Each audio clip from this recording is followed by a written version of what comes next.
So today we're going to be taking a look at a scenario where NATO and BRICS go to war. Now I have done this video before, but a lot of things have changed between these two pacts. NATO has gained 2 members, being Sweden and Finland, and surprisingly enough, BRICS has also gained 5 new members. Now I had no clue about this until you guys had brought it up to me, and even at first I was kind of skeptical because I didn't think these countries would end up joining BRICS, but lo and behold, they actually have. So we will be revisiting this scenario and doing it over again with all of the new countries in the alliances, and it will probably certainly change the outcome of what a war would look like between the two. Now I do want to say that NATO and BRICS are 2 very different alliances for very different reasons. NATO is a military defensive organization, whereas BRICS is an economical alliance. So realistically, BRICS would not fight together in a war, and you'll see why here in a second when I draw in the teams, but it's not a military alliance, so this scenario is unrealistic. But we're going to be stretching it around and just saying that if they were a military alliance, what would happen. So if you do enjoy this video, make sure to leave a like on it, subscribe to the channel if you're new. All the support is greatly appreciated. And yeah, let's go ahead and jump straight into the video. So of course, we're going to start off with NATO. Everyone knows what NATO looks like. We don't need to go over this. So there's that. And now let's go ahead and color in all of the BRICS nations. So of course we have Russia. Well, I guess I should actually go in order of the acronym. So starting off, actually, we have Brazil, then we have Russia. After that is India, then China, and then South Africa. So these were the original 5 BRICS countries.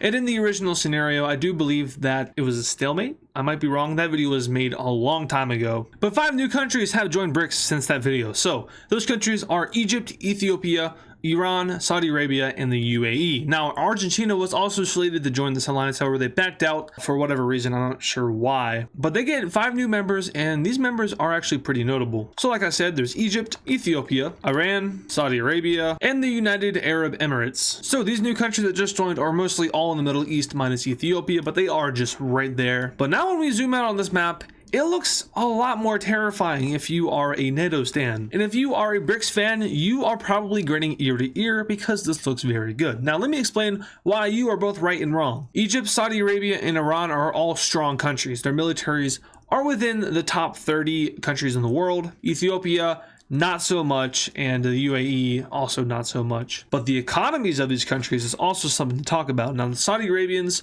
and the UAE have very good economies. Obviously, Saudi Arabia has a monopoly on oil, and the UAE is just rich as hell. Egypt is a stable economy, Iran not so much, Ethiopia not so much. But now we can talk about NATO. NATO has a bunch of strong countries within it, like the USA, the UK, France, Spain, Germany, Poland, Italy, Finland, Greece, even Turkey, the second biggest one. So yeah, basically what we got here is a lot of hands that are about to be thrown. So should we just get right into that? Now in this scenario, I'm going to have a very limited amount of other countries get involved, and that's just for the sake of the front lines. So for example, Ukraine and Belarus will be joining in this conflict, but not many other countries will, and that's just for the front line in Europe. We also might see some Middle Eastern countries get involved, but for the basis of it, it will just be NATO versus BRICS. You can make a case that Ukraine is essentially a part of NATO. You can also make a case that Belarus is essentially a part of BRICS. So I think that kind of works out either way. So let's go ahead and throw in Belarus. We'll go ahead and also throw in Ukraine. And you guys also said you'd like this darker red color too. So we'll be doing that from now on. And we can finally get to the fighting. So let's go ahead and see how this war pans out. NATO will be quick to deploy its troops into Russia as it sees its time as very limited. Now the reason they view their time as limited is, well, pretty obvious.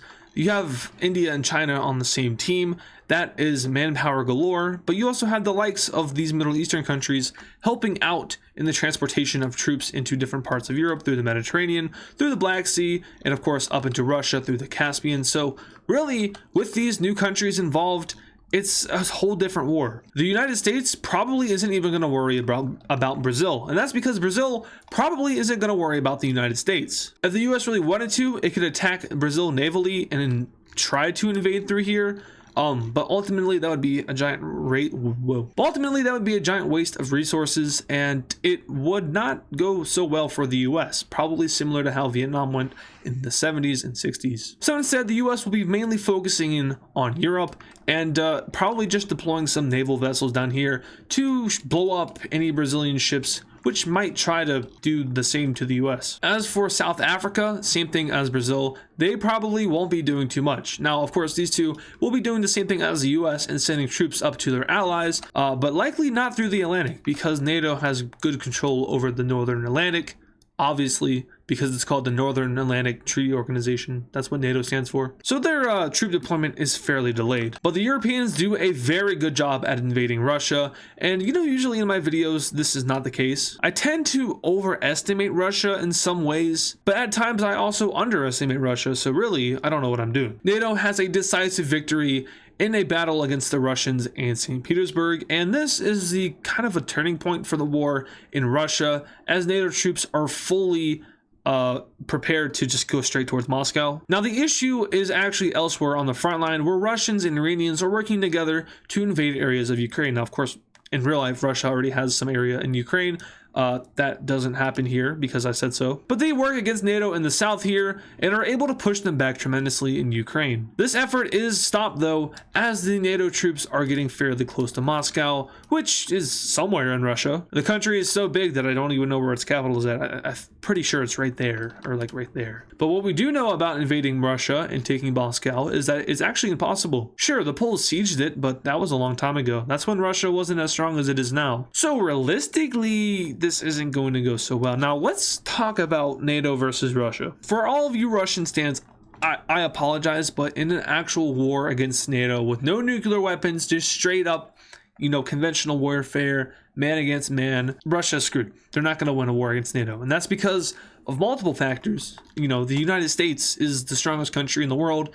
They have the largest Navy, 2 of the largest air forces, millions of troops in reserves. Now I know Russia also has millions in reserves, but when you factor in the technology advantage, there's really just, it's, you know, the United States on its own would be able to do damage to Russia. Now they wouldn't be able to fully invade Russia because it's too big, but when you count in all of Europe as well, Russia's not going to win. So that's why you're seeing Russia get obliterated here at first. Keyword at first, because Chinese convoys are making their way across Russia as we speak. We also see a large amount of naval skirmishes between Turkey and Egypt in the Mediterranean Sea, and there is some exchange of land along the Turkish border. This actually leads into some countries joining. Now I know what I said earlier, but this is kind of like to do with front lines, so it has to happen as such. As far as Armenia goes, I don't know if they join the war. They probably try to stay neutral, but they do join in this case, and they work together with Iran to take some land in surrounding areas. Even the Russian troops that were stationed on the southern border push into Georgia as well, and this front line down here immediately collapses for NATO. Not good for them. Now I could escalate this scenario like by tenfold. I could throw Israel in here and that would bring in the rest of the Middle East. I can also start counting in East Asia, which would open up a whole nother front for the red team over here and give NATO a big advantage. I could throw in North Africa, which would distract Europe. I could throw in a lot of South America, which would get rid of Brazil, maybe.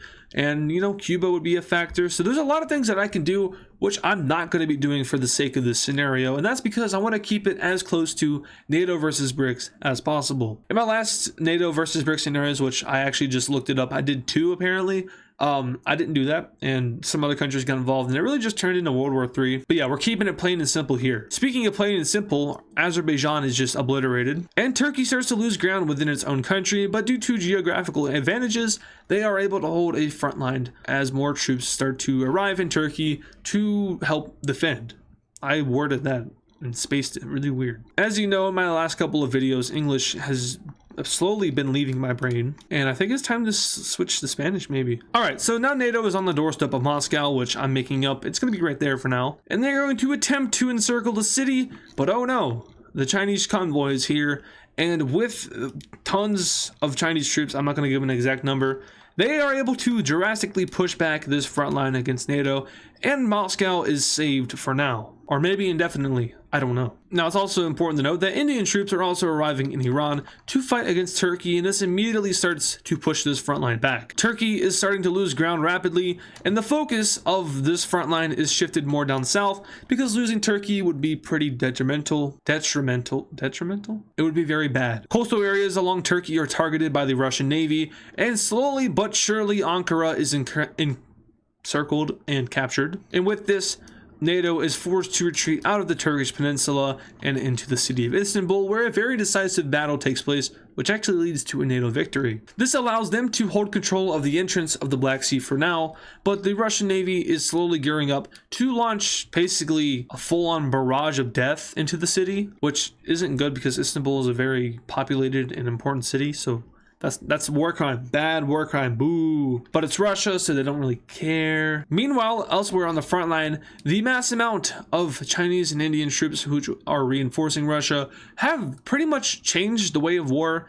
And Belarus is close to being touched. Not in a weird way though. The front line, however, is stopped as they reach Belarus's border, and instead, BRICS will go ahead and make a new strategy, which is to essentially spearhead through Europe, take out Berlin, maybe get Paris, and end this war. So BRICS enters into Ukraine and quickly captures Kyiv, which is a big loss for NATO. BRICS pushes against the border of Moldova and sets up a secure front line, which will be able to hold them for a little bit. Elsewhere, Russian troops are working against Finland in the north as they take back these cold areas which have no real value other than nuclear bombs and wood. Russia eventually gets very close to its city of St. Petersburg and it kind of surrounds it. NATO forces hold out for now, and back up north, Finland is able to retake a little bit of land. NATO makes a pretty strong push to take back this area, in which it does, but this essentially exposes their weakness as Russia sees the supply lines which go up into Finland. Now, of course, these supply lines aren't like hugely important. Wait, I forgot Kaliningrad. Yeah, Kaliningrad, I mean,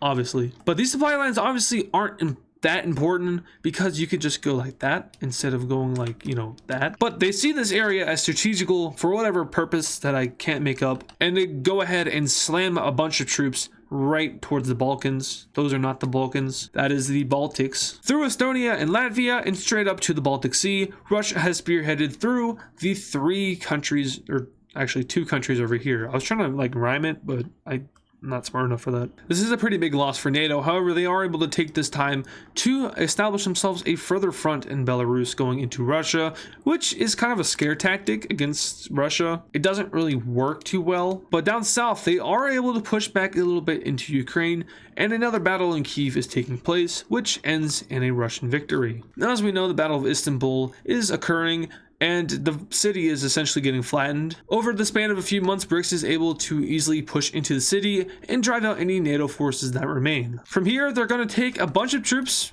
right in the center of Turkey and just slam them into the Balkans. Similar to Blitzkrieg, just without the civilians. It's just straight troops, and they go right over to Serbia. Sneaky Serbia here, they're definitely not in the war, but they might be housing these troops. Also, Bulgaria kind of lost its capital in this process, so rip Bulgaria. They take this opportunity to also link up with their established area in Ukraine, and this cuts off the Black Sea from any NATO access. A pretty big point in the war, because now Russia is able to push supplies and troops over into Bulgaria directly via the Black Sea. Seeing how they are starting to crumble on multiple fronts, NATO will make maybe the smart decision of pulling its troops out of Russia. Instead, they will hold a semi-defensive front in Belarus and now strategize just pure defense as the BRICS members are just overwhelming them. America at this point is just like sending all of its troops over into Europe, which, I mean, it could leave them vulnerable on their western coast. And maybe there are clashes between the American and Chinese militaries happening over here in the Pacific. I doubt it, because realistically, is BRICS able to invade the United States? Like, maybe. But are they able to win? I just don't think a lot of people realize that the US is very hard to invade. So is Russia, and so is China and India, obviously. But this freaking country, man, I'm telling, there's just something about it. Almost all the civilians own guns, so you have to fight against 300 million additional troops. The Rocky Mountains, good luck. The Appalachian Mountains are a little easier. Florida is on our side. Now, I'm not trying to like show my bias or anything, but I don't know. They would probably be able to, over a period of time, start taking different parts of America, you know, make different landings around these areas and then reinforce them and then further push in. But at the same time, you're wasting so many resources and manpower just trying to do that. So at the end of the day, invading America isn't going to be too practical, and you're going to end up losing too much. So you probably wouldn't want to do that. And what I'm trying to say here is that I'm showing the strategy of BRICS, and that is just taking out the European powers. And without Europe, the United States will have to fold to a peace treaty. Obviously, the civilian populace of the United States isn't going to want to fight a war against 10 other countries, especially when, you know, it's just them and Canada. What's Canada going to do? So by wiping Europe out of that whole situation, they would be able to, you know, get their peace treaty, and BRICS would be able to win. So that's what they're going for. Troops are continuing to being slammed into the Balkans as Romania now loses its capital. Greece is able to hold off a front for now. However, the ever impending doom that BRICS is bringing to the Balkans is kind of making the Greek army a little scared, and they kind of fold a little bit and get gojoed, and then from here they lose Athens, and they wouldn't win. So there goes Greece. That's huge for the BRICS alliance, as now they can just steamroll up through here. These countries are not strong. Moldova at this point is encased, and the just the mass amount of manpower is too much for NATO. Now, of course, NATO probably has the technological advantage, whereas BRICS has the manpower advantage. These guys, 1.4 billion here, 1.4 billion here, that together is 2.8 billion people. You add Russia into that and you're over 3 billion people, and then you add these guys, you're probably somewhere in the neighborhood of 3.5, 3.6 billion people. And then you add Brazil in, you're probably getting close to 3.8 billion people. I actually don't know the population. I'm a little stupid. I would feel wrong to say 4 billion, because at that point it's like, are there really 4 billion people in all these other countries? Because I feel like it would be more, but actually that might be the case. So we might be having a whole 4 billion people on the red team and like 2 billion on the blue team, and actually probably like 1.8 billion. I'm not looking up these numbers, so yeah, but there's a huge population and manpower disadvantage for NATO. So yeah, they're going to continue to get steamrolled here.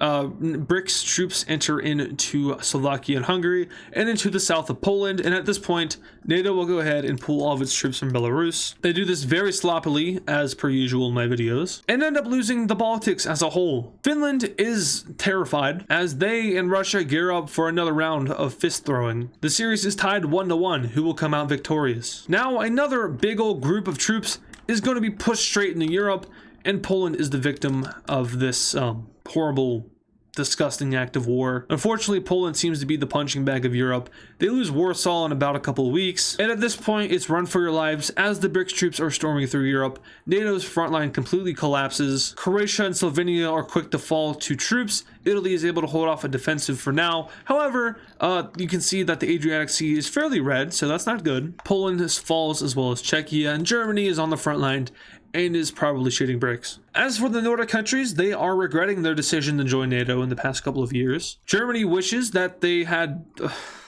a funny person in charging. You know, they probably don't wish that, but maybe they'd be able to push Russia back for a little bit. Berlin is taken, and at this point, NATO is, like I said earlier, just falling apart completely. A few more major cities are taken, like Frankfurt. Venice is taken by the BRICS. Helsinki is captured by the Russians. And bombing campaigns across Europe are occurring as the US Air Force is unable to reinforce the Europeans. Now, of course, the Royal Air Force is also a very notable and good Air Force, but they are likely defending themselves in their own island as they did in World War II. France is probably fuming and thinking of surrendering. You know, Britain portraying them again. What's new though, right? Seriously. Anyway, with Germany getting just destroyed, they too will surrender. The Benelux is taken, and thus also the capital, or not the capital, but I think the headquarters of NATO is in Brussels, as well as the headquarters of the United Nations. So that's pretty significant. That's taken. And at this point, the US is like, screw it, we're done. We're gonna go ahead and surrender. The US puts up the surrender flag, as does Britain. Sweden does it too. Finland is hesitant, so is Italy. And of course, you already know France is waving that thing high. And with all of the major powers in NATO, minus Spain, Italy, and Finland,